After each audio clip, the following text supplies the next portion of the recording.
అమెరికాలో జిహాదీలు దూరిపోయారు అన్నటువంటిది ఎప్పుడో తెలుసు.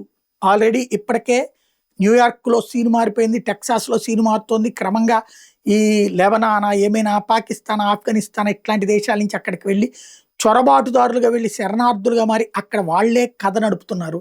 ఇప్పుడు తాజాగా కొత్త అడుగులు పడుతున్నాయి.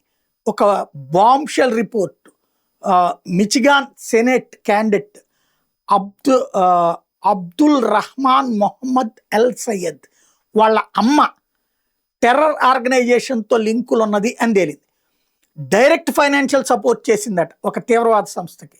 ఒసామా బిన్ లాడెన్కి మద్దతు ఇస్తూ, తాలిబన్లకి మద్దతు ఇస్తూ, హమాస్కి మద్దతు ఇస్తున్నటువంటి సంస్థకి ఈమె ప్రత్యక్షంగా తన సంపాదనలో నుండి నిధులు మళ్లించింది అన్నటువంటి విషయం తేలింది.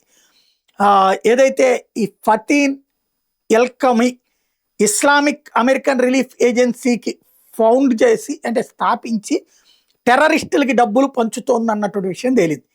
ఇప్పుడు ఎవరైతే మైక్ రోజర్స్ కి సంబంధించి ఈ వ్యవహారం వెలుగులోకి వచ్చినటువంటి నేపథ్యంలో జిహాదిస్టుల్ని ఎన్నుకోవాలా అన్నటువంటి కొత్త చర్చ తెర మీదకి వచ్చింది.